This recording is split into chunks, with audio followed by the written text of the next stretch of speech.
Hello families, welcome to the first of many parent PDs. These are the recordings that I'm going to be uploading to YouTube and the school website so you can review what you've missed from the previous Friday. So let's get right to it and let's talk about some jargon of distance learning. If you would like to take a look and see the slideshow, the bit.ly link is on the bottom. You just type that into your browser, or you can scan this little code above my head so you can review that later as well. So we're going to go into the jargon of distance learning. This is what the topic is today, is that we're going to talk about structure of physical space, reduce distractions, making spaces comfortable, routines, technology, privacy, setting up, and the big one of synchronous versus asynchronous instruction. So let's talk about those physical spaces. Physical spaces is the actual environment that your student is learning in. This is very important to make sure that you have enough space to be able to provide to your student for writing, working, computing, and other various necessities. It is very important to make sure that you're at a table and not on a bed because of different various things we'll go into in a little bit.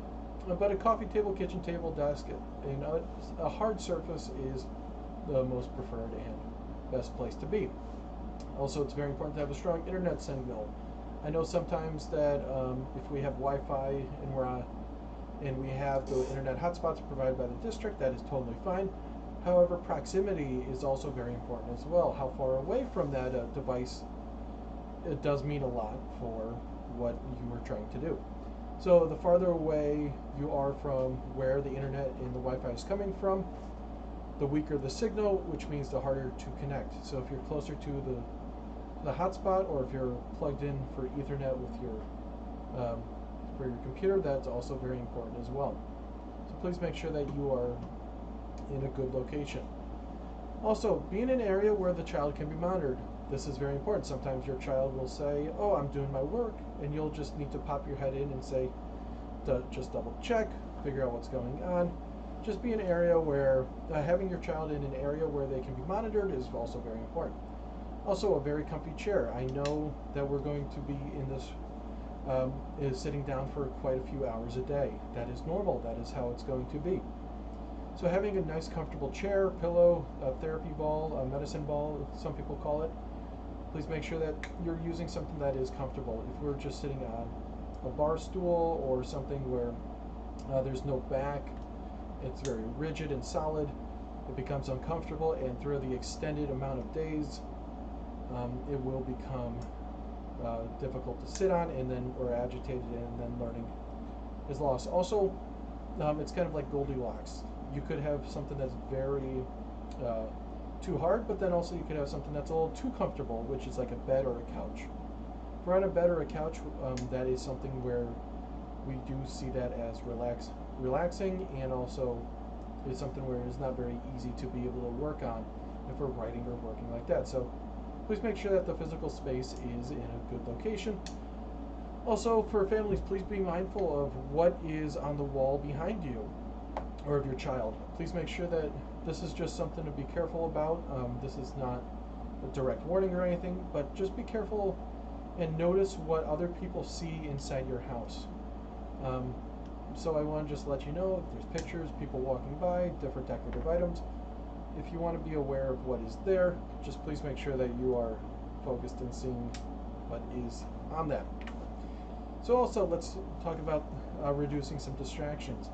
Having distractions are very important. If you wanted to take a look at this link, what it is that it's a step-by-step tutorial on taking some cardboard and creating one of these little blocks here that your student can be working in. It gives it that desk feel, that nice little school feeling of it, so it is a fun little activity to decorate together and be able to create with a whole bunch of academic language and work for that. It's kind of like your student's desk. Also, an idea is to have your child facing away from high traffic areas. That is a way that people get distracted. If you're looking outside a window, if you're looking into a hallway, you're distracted, you're looking at that rather than paying attention to what's going on. It's just like how every teacher ever will not say that they put students facing a window. The reason why we don't have students' desks facing outside the window is because it is a distraction. we do want to make sure that eye contact is important, and then distractions are minimal. So, like I said, have them in a good little area to be able to focus, but also have a separate area where they could take a break. That way, you can have a difference between work area and play area. I know when we're at home, can be very difficult that we have different areas. To be able to establish different areas to have play and then also have work can be difficult. But what I want to say is that if we can make the difference and set up a difference between the two areas, then our brains can get trained to say, okay, I am working or I am playing. This way that it's a mental game within ourselves to say, are we working or are we playing, and what is going on. So if possible, it is a good little time to switch that up. But also remove and reduce different items that within that work area that's really just about minimizing those distractions. If you have those fidget spinners or things like that, if there's play dolls. Also, this could also this also can mean some things about animals, pets. Pets are a distraction at some point. Yes, we do love our animals, we do love our pets. However, sometimes when we need to work, we need to make sure that we're focused in playing with our puppy or our cat. Sometimes is not at the right time. So I just wanted to remind of that. Also, more reducing distractions is that if you do have multiple children that are in school, please see if you can get earbuds or headphones for that. There's a thing called sound bleeding. When you have multiple Zooms or multiple classes all at the same time, the students are hearing other teachers, the other teachers are hearing other students when they're talking with their mic on. So just be mindful that sound travels, and if we have headphones on, then sound does not travel as far.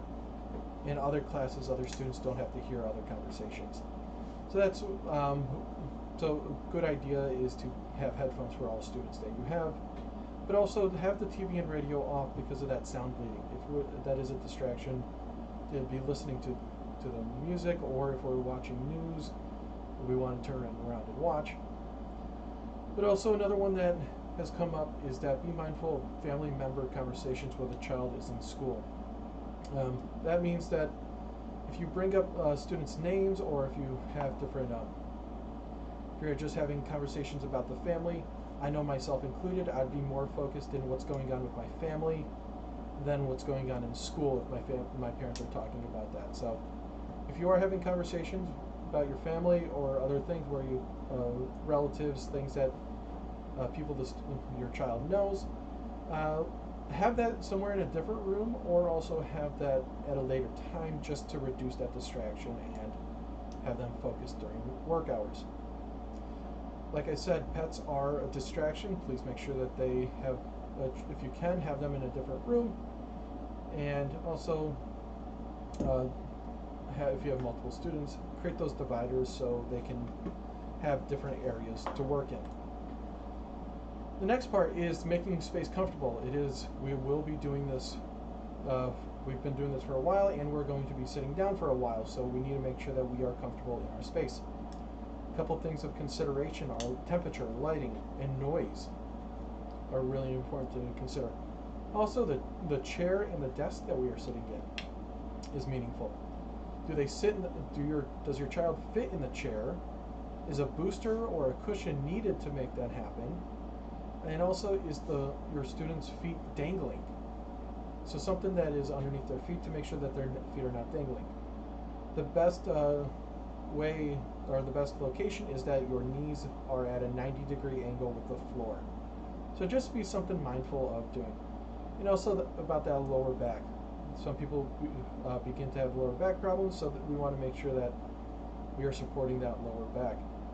A good little thing to ask ourselves is, are they slouching? If they're slouching, that means that there's something wrong with how their chair is set up. I'm not going to say if it's wrong or right to be able to slouch.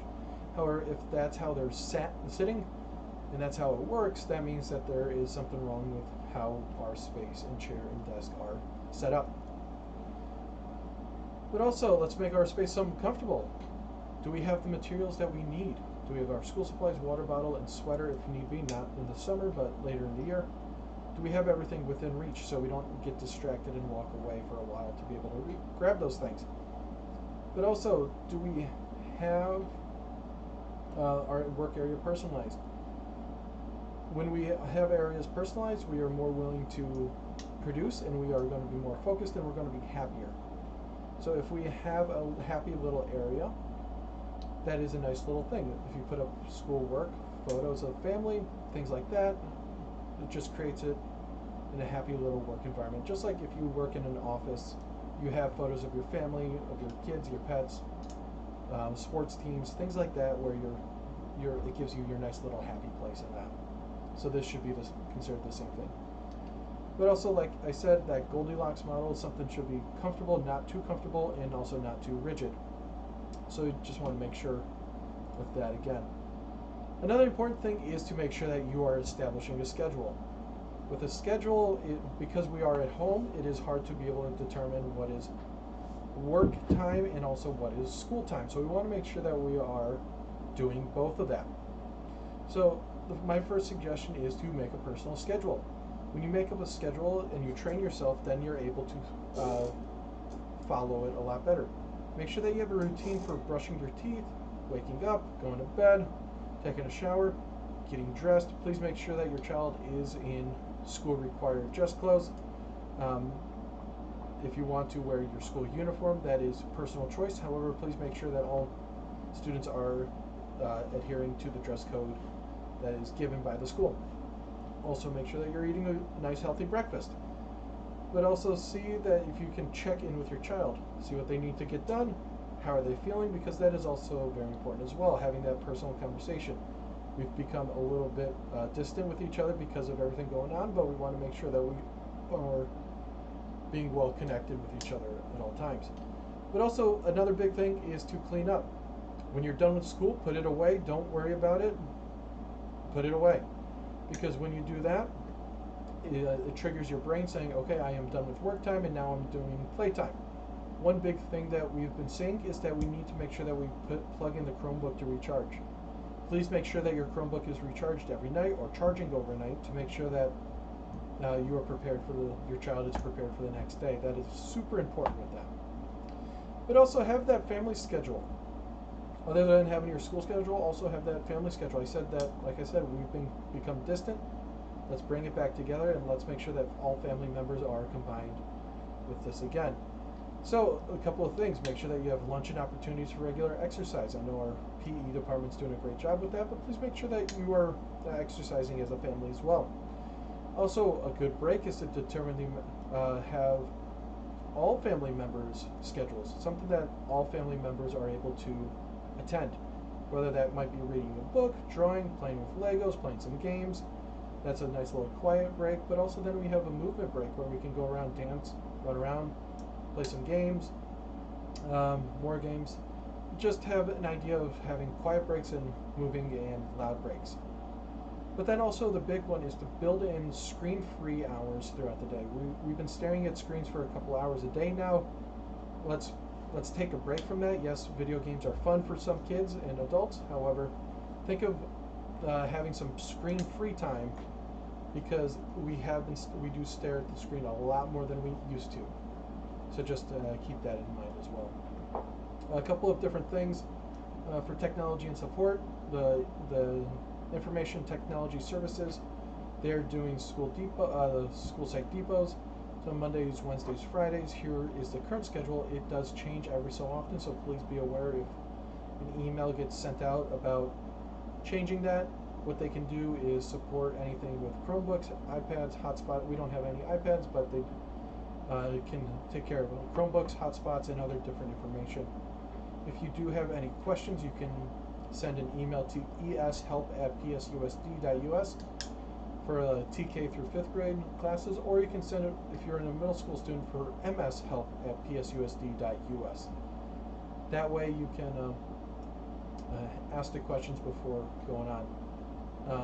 Please make sure that the virtual class meetings are taken care of. Your teacher should be able to get that link out to you. If not, it's always best day to contact them first. But also, like I said before, keep your device charged. That is something big where students will let their Chromebook die of battery, and we need to make sure that we are charging that throughout the overnight so we're prepared, and then we charge it throughout the day when not in use. Keeping that at full battery is very important on that. But also, let's make sure that we keep privacy. Privacy is keeping personal items outside of the computer screen. Um, Also, make sure that everything that someone else sees is school appropriate. We are going inside each other's home, so I just want to make that is aware. If you do have the cameras on inside your home, please be aware that other people are seeing what is there. So if you see it as appropriate or not appropriate, err on the side of caution, because if someone else might not see that as appropriate. But also, when we share screens, make sure that all pictures and files are school appropriate. Using school computers are appropriate. They are managed by the district, so they are a district device. So you need to make sure that your child does use the computer appropriately. But also, if we are home with our child while they are in the meeting, make sure that other family members are aware of what's going on. Because if they're going behind if they went to the swimming or if they took a shower, please make sure that if you're going to walk behind the camera, if you need to, just be aware of where the camera is located, where it's looking, and what they can see. So just letting you know, as just a heads up. Sometimes people forget about it and it makes sense. However, just be aware where the camera points and what the camera can see. Also, here's another little thing, is making rules and expectations. This one was done by Adriel Wong. Just making sure that you have some school time rules. Set timer, do the work, keep your hands to yourself, follow directions, and make sure that the fun activities are planned when you're done. So just making some school rules is always important to make sure that we are following them. And you can do this as a family. It's a nice little fun family activity on that. And that brings us to what synchronous versus asynchronous is, because there is a difference between the two. The morning for middle school is synchronous, and then the afternoon is asynchronous, along with elementary school. So a couple of things. Synchronous is whenever the teacher is teaching live in front of the students in real time. This can be done by live webinars, Zoom conferencing, virtual classrooms, and also instant messaging. So doing instant messaging through different medias is also that as well. The advantages of doing this live is that there's an engagement, there's a depth of learning, and there's dynamic learning. That means that the teacher and student can interact with each other, questions and answers can be taken care of, but also it is engaging to the student directly to that. However, the disadvantage of this is that if there's any technical difficulties or scheduling can be an issue. If there's an issue with the computer and you cannot get on, there is learning loss with that. So we wanted to just make you aware that that's why we need to make sure our computers are charged and all fully functional at all times. The other portion is asynchronous. Asynchronous means whenever the student is working on their own. It is self-guided. Asynchronous can be dealt with via emails, blogs, pre-recorded lessons, but also online forums of discussions. The advantage of this is that you could do this anywhere, anytime, wherever you want. So this is very nice for people that if you can't do it exactly at that time, or if you work at a different pace than everyone else, that's totally fine because you are doing this on your own. The disadvantage of this is that you are by yourself. You are not able to get help from each other or the teacher exactly at the time. But then also there's a risk of apathy, which means that we may start doing this and we don't really care about what it looks like, because I'm just going to get it done because people cannot see what I'm doing. We do look at this. This is something that is very important to make sure that we are paying attention to what we're doing, and we're working as hard as we can like we would in the regular classroom. Because when we are doing it by ourselves, we have this feeling that people are not watching, people don't know what it is. But when we do turn it in, it does actually show on that. So I just want to make us aware of that as well.